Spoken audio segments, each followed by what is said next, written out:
3 그리고 4주의 일진사주 명리학 제1404강 시작하겠습니다. 오늘은 양력으로 2022년 9월 10일 추석이 되겠고요. 음력으로는 2022년 8월 15일입니다. 오늘 명식은 이민년 기유월 병인일이 되겠고요. 오늘의 일진 병인이 되겠습니다. 자, 오늘 살펴볼 사주 명식 일간 병화일간이 되겠고, 병화일간이 태어난 월령 유월이 되겠습니다. 자, 유월에 병화가 태어나게 되면 어떻게 사주를 배합하는 것인지 알아볼 것인데요. 제일 먼저 일간이 제일 중요합니다. 일간 병이라고 하는 10개의 천간 중에서 병이라고 하는 천간 세 번째 천간이 될 것이고요. 이 병이라고 하는 천간은 오행으로는 불의 기운을 가지고 있는 천간이 되겠습니다. 그래서 병화가 되는 것이고, 또 이 병화를 다시 음과 양으로 구분하게 되면 병화는 양의 기운을 가지고 있는 불이 된다. 그래서 병화는 양화라고 이렇게 표현을 하고요.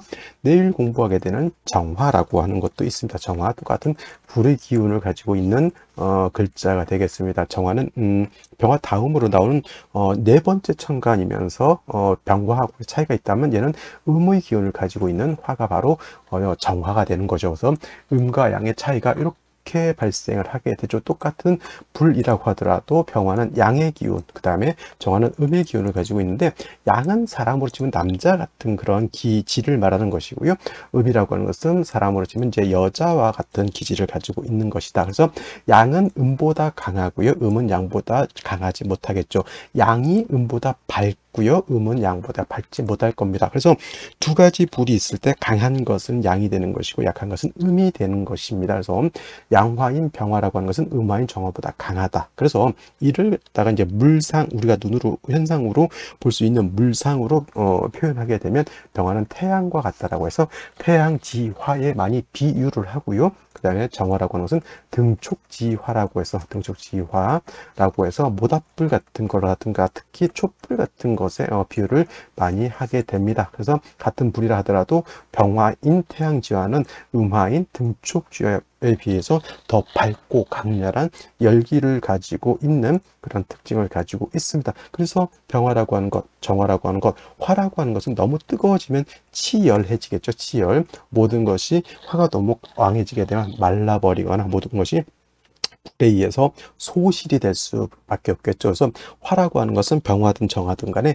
너무 왕해지게 되면, 신왕해지게 되면 이 열기를 갖다가 적절하게 통제할 필요가 있게 되는데, 병화가 이제 너무 왕하게 되면 어떤 것으로 통제했다? 통제는 대체적으로 관성이라고 하는 것으로 통제를 하는데, 병화가 좋아하는 관성은 정관인 개수를 좋아할 것 같지만 병화는 임수, 칠살인 임수를 가지고 병화가 너무 뜨거워지지 않도록 통제를 하고요. 달리 표현하면 병화를 갖다가 수보양광하게 되기 때문에 병화는 임수를 가지고 귀를 얻는다라고 보시면 되겠습니다. 정화도 화이기 때문에 정화도 뜨거워지게 되면 만물을 태워버리고 소실시킬 수 있는 그런 힘을 가지고 있기 때문에 정화 또한 화를 가지고 화이기 때문에 수를 가지고 정화를 통제하게 되는데, 이때 마찬가지로 정화도 좋아하는 수는 임수를 좋아하는 것이지 개수는 좋아하지 않는다. 정화가 있는데 개수를 본다라고 하는 뜻은 어떤 것? 그죠. 개수를 본다라고 하는 뜻은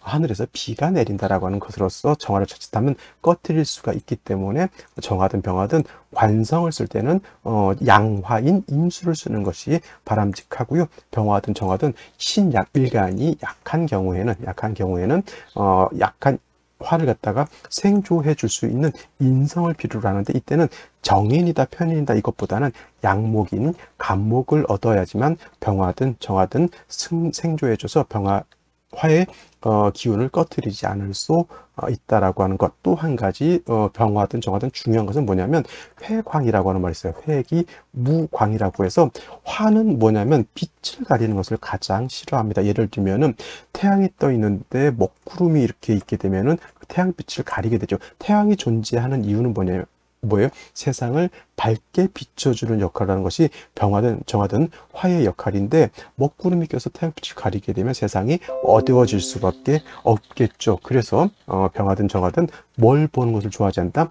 토가 많아지는 것을 좋아하지 않게 된다라고 볼 수가 있겠습니다. 토가 많아지게 되면은 반드시 간목이라고 하는 것으로서 토를 갖다 제거시켜주는 것이 필요하죠. 물론 병화일간이 수가 너무 많아지게 되면 무토로서 많은 수를 제거하는 그런 용도로도 쓰지만은 그건 좀 약간 예외적인 경우에 해당이 되는 것이고, 병화는 수가 너무 많아져서 그런 경우가 아니고서는 절대 무토, 기토 보는 것을 좋아하지 않고요. 또 임수를 용신으로 쓰는 경우에 무토나 기토가 투출하게 되면 병화도 회강시켜 버리고 임수도 탁수로 만들어 버리는 그런 역할을 하기 때문에 이런 것은 좋지 못하다. 다시 정리하면 병화는 왕하면 양수인 임수로서 수보양강하는 것을 좋아하고요. 그 다음에 병화일간이 약했을 때는 반드시 양목인 간목으로서 병화를 생주해 주는 것이 필요하다. 어떤 경우 물론 이제 무토를 쓰는 무기토나 기토를 쓰는 경우도 없잖아 있겠지만은 병화는 토가 많아지는 것을 결코 좋아하지 않는다 정도 정리를 해두시면 되겠습니다. 자, 다음으로 병화일간이 태어난 월령 유월에 대해서 알아보도록 하겠습니다. 유월 절기로는 백로와 이제 추분으로 구분이 되게 배속되어 있고요. 그다음에 중요한 것은 추분도 나름대로 의미는 없지 않아 있겠지만은 백로가 되어야지만 뭐가 된다? 신월에서 유월로 바뀌게 되는 기준점이 되는 것이 바로 백로 절입 시간이 되겠습니다. 그래서 백로가 되어야지만 신월에서 유월로 넘어오게 되고요. 신월이라든가 신월, 유월, 그 다음에 술월은 모두 계절로는 가을이 되는 것이면서 유월, 신월은 초추라고 했죠. 초추. 그 다음에 지금 유월은 중추라고 하고요. 그 다음에 술월은 모추라고 이렇게 표현합니다. 초추는 초가을이라고 하는 뜻이고, 중추는 이제 가을이 가장 깊어가는 그런 시절이면서 술월로 넘어가게 되면 이제 겨울로 넘어가는 그런 단계가 되겠습니다. 그래서 술월 같은 경우 모추라고 하는 뜻은 늦가을이라고 하는 그런 개념으로 보시면 되겠습니다. 또 신유술월이라고 하는 것은 서쪽 방향으로는 서쪽이 되면서 오행으로는 금이 왕한 금왕절이다. 금왕절. 그래서 이 신월, 유월이 신유월이 금이 가장 왕한데 말씀드렸던 것처럼 신월은 금의 임간지가 되는 것이고요. 유월은 금의 제왕지가 되는 것이니 신유월이 가장 금이 왕하다. 자, 어저께도 말씀드렸던 것처럼 또 신월하고 유월의 차이는 같은 금왕절이라 하더라도 신월은 무토지장간, 그 다음에 임수지장간, 경금지장간이 암장되어 있고요. 그 다음에 유월 같은 경우에 지장간으로서 경금과 신금으로 이렇게 두 가지 들어가 있는데, 중요한 것은 신월 같은 경우는 제가 신월에 말씀드렸던 것처럼 무토는 격을 치용하거나 용신을 치용할 때 무토는 쓰지 않는다라고 말씀을 드렸고, 신월은 격을 잡을 때 임수와 경금만 가지고 격을 잡는다라고 말씀을 드렸습니다. 요번 달 이제 얼마 전 백로가 되면서부터 이제 유월로 넘어왔을 때 유중에 있는 경금은 무토와 마찬가지로 신월의 신중 무토와 마찬가지로 얘도 있긴 있지만 없는 것과 같고요. 유월은 오로지 신금인 본기만 있는 것으로서 생각해 두시면 되겠습니다. 그래서 격을 잡거나 격을 잡거나 용신을 충할 때는 요 신금을 쓸 수 있다. 큰 차이는 뭐 경금과 신금의 양금이냐 음금이냐 이런 차이도 있겠지만, 중요한 것은 신월에는 신금에는 요 임수라고 하는 것이 들어가 있다라고 하는 것이 특징인 것이고요. 유월은 수가 없이 순수한 금만 가지고 있습니다. 신금이니까 경금에 비해서 유금이 어떻게 됩니까? 더 맑고 깨끗한 금이다라고 하는 그런 특징은 없지 않아 있을 수 있겠지만, 신월은 수를 가지고 있고 유월은 수를 가지고 있지 않다라고 하는 뜻으로서 잘 생각해 두시면, 나중에 임수를 치용할 때 신월은 원령수로 임수를 가지고 있지만은 유월은 만약에 임수를 필요로 한다라고 하면 별도로 원령이 없기 때문에 임수를 따로 가지고 있어야만 된다라고 하는 것이 큰 차이점이 되는 것이고, 또 유월 같은 경우에는 신유월은 금수가 모두 세력을 얻는다라고 봤을 때, 신월이라든가 유월 같은 경우 화는 신월이면 여기가 병지가 되는 것이고요. 그 다음에 유월이면 여기가 사지가 되는 것이기 때문에 화는 신유술월에 굉장히 세력이 약하게 됩니다. 그래서 오늘 같은 경우 일간이 병화가 6월에 태어났을 때는 일간 병화가 사지에 태어난 것과 같죠. 사지, 사람으로 치면 한 70대 정도 나이 이렇게 생각하시면 돼요. 매우 노쇠하고 쇠잔해져 있다, 힘이 이제 떨어져 있다라고 보시면 되고, 하루로 놓고 치면은 서산으로 해가 이제 뉘엿뉘엿 기울어 가지고 태양빛이 조금 남아 있는 그 정도 생각하시면 되겠습니다. 신월은 태양은 아직 완전히 넘어가진 않았고 태양 자체가 저 수평선에 걸려 있다 이렇게 생각하시고요. 6월 같은 경우는 이제 수평선을 살짝 넘어가 가지고 약간 끝부분만 좀 남아 있지만 뭐가 남아 있습니까? 석양이 붉은 석양이 남아있는 그러한 단계라고 보시면 되겠습니다. 그래서 병화가 6월에 태어나게 되면 일간이 왕할까요? 약할까요? 당연히 병화 일간이 신약하게 되고요. 그 다음에 병화는 일단 병화의 빛이 남아있으면은 일단 일간 병화가 왕하냐 약하냐를 떠나서 임수로서 뭘 해야 된다? 보강해야 되는데 6월은 말씀드렸던 것처럼 신월과는 다르게 임수를 가지고 있지 않기 때문에 6월의 병화는 별도로 뭘 얻어야 된다? 임수를 얻는 것이 필요하다. 그래서 반드시 임수를 얻어야 되는 것인데 중요한 건 신월도 마찬가지고 6월도 마찬가지로 병화 자체가 너무 약하기 때문에 그냥 뿌리 없는 병화만 있고 임수만 있다라고 하면 아무리 태양지화인 병화라 하더라도 7살 임수에 있어 파극을 당할 수밖에 없게 되는 겁니다. 그래서 6월의 병화는 임수를 쓰는데 전제 조건이 뭐냐? 지지로 인목이라든가 오화라든가 또는 사화 등이 있어서 병화가 지지로 통근해야지만 저 임수를 능히 감당할 수 있게 되는 것이고요. 만약에 6월에 병화가 임수를 봤는데 인사오등의 통근이 전혀 되지 않으면 신약한데 제살만 왕한 그런 사주국세가 되는 것이니 그런 경우에는 울로는 어디로 가야 된다? 그렇죠. 목화운으로 가서 약한 병화를 갖다가 도와주어야지만 제사를 감당할 수 있는 그런 사주가 될 수 있다. 이렇게 보실 수 있겠습니다. 그러면 오늘의 명식을 다시 한번 살펴보도록 하겠습니다. 오늘 명식 일간 병화 일간이 되겠고 병화 일간이 6월에 태어난 사주 명식이 되겠는데 일단 격국이라고 하는 거 살펴볼 필요가 있겠죠. 격국이라고 하는 것은 일간과 월령과의 관계를 살펴 사주가 전체가 어떻게 짜여져 있느냐를 놓고 보는 것인데 오늘 병화라고 하는 것은 양화가 되는 것이고 양화 월지에 있는 죽음은 금이지만 얘는 음에 해당되는 금이죠. 음금. 그래서 일간과 월령과의 관계는 일단 양대 음의 관계가 되는데 화라고 하는 것은 금을 극하는 관계죠. 일간 병화가 금을 극하는 관계죠. 저거는 내가 극하는 겁니다. 아극자라고 이렇게 표현하고요. 극아자는 관성이라고 하고요. 내가 극하는 아극자는 저거는 재성이라고 이렇게 표현하죠. 재성도 다시 두 가지로 나눠볼 수가 있는데 정제라고 하는 것과 편제라고 하는 것으로서 구분해 볼 수 있는데 정제라고 하는 것은 일간과 재성과의 관계가 양대음 또는 음대양이 되면 이거는 정제가 되는 것이고요. 편제라고 하는 것은 일간과 재성과의 관계가 양대양 또는 음대음이 되는 것인데 오늘은 양대음 음양의 조화가 맞죠? 그러면 병화가 일단 6월에 태어나게 되면 사주의 격은 편제격이 되는 것이고요. 근데 6월은 금이 제왕지가 돼서 무지무지왕한 상태에서 병화는 6월에 뭐가 된다?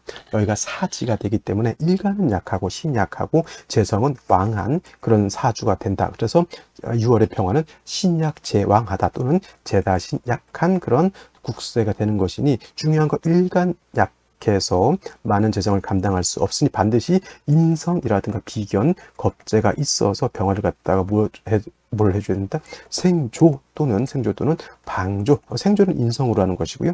방조는 비견, 겁재로서 하는 것이니 아까 말씀드렸던 것이 지지로 인목이라든가 지지로 사화라든가 또는 오화 등이 있어서 병화가 인목은 통근할 수 있고 인중, 간목의 생조도 받을 수 있고요. 병화 입장에서 4는 녹을 얻은 것이고 병화 입장에서 5는 뭘 얻은 것이다? 양인을 얻은 것이기 때문에 6월의 병화가 인사 5 등에 뭐 다 있으면 너무 왕한 것이고요. 둘 중에 최소한 셋 중에 하나라도 얻어서 병화가 뿌리를 얻는 것이 일단 중요한 것이고 이렇게 뿌리를 얻었다라고 하면 차후에 임수라고 하는 것으로서 병화를 수보양광하게 되면 6월의 병화는 뭘 할 수 있다? 중화를 얻을 수 있고 부기를 얻을 수 있다. 그죠? 예를 들면 이렇게 볼 수 있겠죠? 오화를 이렇게 본 연후에 또 임수를 잇게 되면 금왕절인 6월에 임수 얻으면 유금이 임수를 생하기 때문에 수도 뭐 이렇게 약한 것 아니고요. 병화도 뿌리를 얻었으니 일간도 왕하고 제살이 모두 왕하니 이 왕한 제사를 제사를 모두 내가 감당할 수 있다. 재성은 나한테 인기 또는 재물이 되는 것이고요. 칠살 임수는 나한테 명예가 되는 것이니 이 명예와 부귀를 다 얻으려면 무조건 뭐가 돼야 된다? 병화가 인사오동의 뿌리를 얻는 것이 매우 매우 중요하다라고 하는 것을 말씀드렸는데, 오늘 연지를 보게 되면 인목이라고 하는 것을 얻었습니다. 그래서 인유원지는 될 수 있어요. 인유원지는 될 수 있다고 해서 원진이니까 서로 미워하고 시기하고 서로 쌈박질하고 하는 것이니 좋지 않다가 아니라, 인신충이 되지 않는다면 굳이 뭐 원진 가지고 너무 인상 쓰실 필요는 없겠고요. 다음에 일지에도 이렇게 인목을 얻었습니다. 인목 2개 얻으면 이거 병화는 약한 것을 그렇게 두려워할 필요는 없습니다. 그래서 인목 2개면 병화는 충분하게 세력을 얻었다. 즉 원령을 얻지 못했지만 신강사주가 되었으니 임수를 뭘 할 수 있다? 능히 감당해낼 수 있다라고 볼 수 있겠는데, 이 사주에 오늘 사주 이렇게 나쁜 국세는 아니죠. 근데 옥의 티라고 하는 것은 월간에 기토가 이렇게 있게 되면, 물론 이 기토는 힘이 없습니다. 6월에 기토는 굉장히 약하고요. 그 다음에 목이 2개가 있기 때문에 기토가 이렇게 행세를 하지는 못하지만은, 그래도 작은 먹구름이라 하더라도, 작은 토라 하더라도 병화를 약간은 회강할 수 있겠고요. 임수를 약간은 뭘 할 수 있다? 탁하게 만들 수 있다. 물이 깨끗한데 약간의 약간 이상한 것이 좀 섞여 있다. 이 정도 생각하시면 돼. 그렇게까지 문제될 정도는 아니라 하더라도, 이게 있는 것과 없는 것의 차이는 엄청나게 해가지고 100% 깔끔한 거하고 99% 깔끔한 거의 차이라고 생각하시면 될 것 같습니다. 자, 이렇게 되면 사주 국세는 뭐 기토가 문제가 될 뿐 나머지 짜임새는 그렇게 나쁘지 않은 그런 국세가 되는 것인데, 생시에 따라서 이제 이 사주가 더 좋아질 수도 있고 이 사주가 더 나빠질 수도 있다라고 보게 되겠습니다. 그러면 생시를 한번 알아보도록 하겠습니다. 생시를 보도록 하겠습니다. 제일 먼저 무자시가 되겠습니다. 무자시가 되게 되면 일단 자수를 얻었다. 이 자수는 뭐예요? 임수의 뿌리가 되는 것이니, 자수를 얻은 것은 제가 봤을 땐 그렇게 나쁜 것은 아니지만은, 나쁜 것은 뭐다? 기토가 아까 말했던 오개티였다라고 하면 무토가 투출하게 된 오개티 정도를 넘어서 이거는 병화를 회강할 수가 있겠고요. 임수도 파극해서 오히려 매우 탁하게 만들 수 있으니, 무토가 시간에 이렇게 투출되는 것은 결코 좋은 것이 아니고요. 그 다음에 기축시가 되면은, 물론 무토는 아니라 하더라도 이 축이 있다라고 봤을 때, 이 천간에 2개가 있는 월간에 있는 기토, 시간에 있는 기토가 축의 뿌리를 충분히 둘 수 있기 때문에, 이거는 병화의 빛을 심각할 정도는 아니라 하더라도 무토처럼 병화의 빛을 가리고 임수를 탁하게 한다. 이걸 여러분들 뭐라 그럽니까? 기토 타김이라고 하죠. 기토 타김. 이 경우에는 기토 타김이 문제가 될 수 있는 겁니다. 어저께 같은 경우 을목이 기토 타김이 되는 것은 일간 입장에서, 일간인 을목 입장에서 크게 문제가 되지 않지만은, 병화가 임수를 봤을 때 임수가 깨끗한 걸 좋아하거든요. 그래야지만 병화의 빛을 보다 맑고 깨끗하게 비춰줄 수가 있는데, 기토가 있게 되면은 요건 기토 타김이 돼서 병화를 보강해주는 임수가 뭐예요? 탁수가 되면 그건 좋지 않은 것이 되는 것이라, 이렇게 되면 기토 타김이 되는 것이 문제가 될 수 있습니다. 그 다음에 경인시가 되면 이제 인을 3개를 봤습니다. 이건 이 병화가 사화라든가 오화를 보진 않았지만 인성세가 있으니까 굉장히 일간이 왕한 그런 국세가 되는 것이고, 뭐 경금이 이렇게 있게 되면 이걸 가지고 국세를 격을 잡지는 않습니다. 말씀드렸던 것처럼 유주 중에 있는 경금은 있을 수 없는 것과 같으니, 얘가 투출을 했다고 해서 편제격으로 보는 것이 아니라 얘를 가지고 정제격으로 이렇게 보는 것이 맞다라고 볼 수가 있겠습니다. 근데 아까 제가 잠시만, 제가 격을 논할 때 이거 편제격이라고 말했던 거예요. 잠깐만 기다려 보십시오. 내가 이거 말씀을 드릴 때 이걸 편제격으로 했네요. 편제격. 이거 편제격이 아니라 정제격입니다. 이건 제가 실수를 했네요. 실수. 일간과 재성과의 관계가 양대음이 맞으면 당연히 이거는 편제가 아니라 정제가 되는 것이 맞고요. 정제격이라 하더라도 이건 신약, 제약 또는 제다 신약이 되는 것은 이건 맞습니다. 근데 제가 이 정제격이 되는 것을 편제격으로 이렇게 말씀드렸던 있으니 요거는 제가 정정을 하도록 하겠고요. 그래서 이렇게 경금이 투출하게 됐다고 해서 이거 편제격으로 보지 마시고 정제격의 제살이 왕한 사주이지만 인목 3개를 받기 때문에 결코 제살을 내가 다 감당할 수 있다. 이 또한 이 경우 경금이 투출하게 되면 그래도 기토가 경금을 생하려고 하기 때문에 경금이 없을 때처럼 병화로 회광하거나 임수를 탁하게 만들고 그러지는 않습니다만 그래도 이렇게 토가 이렇게 투출되는 것은 제가 봤을 때 그렇게 썩 좋은 것은 아니다라고 볼 수가 있겠습니다. 자, 신묘시 저는 별로 좋게 보지 않고요. 임진시 같은 경우는 임수가 다시 또 투출되어 있어요. 토가 있기 때문에 이 토가 없었을 때 기토가 뭐 약했다라고 하면 이 토가 진토로 오게 되면 기토가 뿌리를 얻기 때문에 조금 더 병화를 회광하거나 임수를 탁하게 만들 수 있는 그런 여건이 되겠습니다. 이런 경우에는 저는 금수운으로 가는 것이 좀 더 낫지 않을까라는 생각을 한번 해보게 되고요. 그 다음에 개사시가 되면 요거는 이거 볼 수 있어요. 이거 관사론 작업으로 이렇게 볼 수가 있는데 중요한 것은 이 기토가 있게 되면은 이 개수를 파할 수가 있죠. 그러면 이렇게 만약에 기토가 개수를 파한다고 하면 이거는 관살 혼잡이라고 보기보다는 이거는 정관을 없앴죠. 거관유살로 이렇게 볼 수 있습니다. 거관유살은 관살어잡이 되지 않습니다. 관성을 제하고 정관을 제하고 칠살을 남겨놨다라고 하는 뜻이니 이때는 관살원잡을 토가 제거시켜 주는 것이기 때문에 이때는 기토가 병이 된다라고 볼지 않습니다. 중요한 것 사화를 연지에서 시제에서 또 받기 때문에 이건 일간 자체가 굉장히 왕하고 이때는 임수 자체가 세력을 크게 얻는 것을 더욱 좋아하고요. 이 사주 같은 경우에는 목화운으로 가면 좋을까요? 금수운으로 가는 것이 좋을까요? 당연히 금수운으로 가야지 좋아질 수 있는 것이다. 갑오시 같은 경우에는 일간이 이제 너무 이거 극왕해지는 쪽으로 가죠. 인목에 오화를 보게 되면 인호 회국을 하죠. 원래 인오술이죠. 오술 화국을 짜게 되는데 술은 없다 하더라도 능히 인호 회국을 할 수 있기 때문에 화가 굉장히 왕하고요. 이 간목의 좋은 점은 토를 제거시켜주는 역할은 한다 하더라도 일간 자체가 너무너무 왕해져 있다. 그러면 이거는 목화운 가게 되면 절대 안 되고요. 반드시 금수운으로 가야 되는데 금수운이 많지가 않아요. 여자로 태어나게 되면 금수는 저 뒤에 물론 이제 무신대운 한때 있지만 이 무신은 좋을까요 나쁠까요? 인신충이 되기 때문에 이건 금운이라 하더라도 좋지 못하고 무토가 투출하게 되면 임수로 파극하니 무신대운 좋지 못하면서 쭉 운세 자체가 금수운이 아니라 목화운이기 때문에 절대 여자라 태어날 때는 갑오시를 선택하면 안 되겠고요. 남자로 태어난다 하더라도 경술, 술대운은 완벽하게 인호술 화국을 짜기 때문에 이 경술대운 좋은 게 아니고 신해대운, 임자대운 조금 더 작게 되면 뭐 개축대운까지는 수운으로 볼 수 있지만 나머지 이후대운이 목화운이면은 이거는 너무 일간이 왕해지는 국세로 넘어가기 때문에 제가 봤을 때는 썩 좋다고 볼 수 있는 생시는 아니고 좀 좋게 볼 수도 있었던 생시가 병신시였는데 이거는 인신상충되니 이것도 절대적으로 피해야 되는 그런 생시가 되는 것이고 무술시는 역시나 무자, 기축, 병신, 무술 이런 경우는 다 피해야 되는 그런 사주가 되겠습니다. 자, 오늘은 추석이죠. 추석 연휴 잘 보내시고요. 저는 내일 또 9월 11일 일요일에 또 찾아뵙도록 하겠습니다. 감사합니다.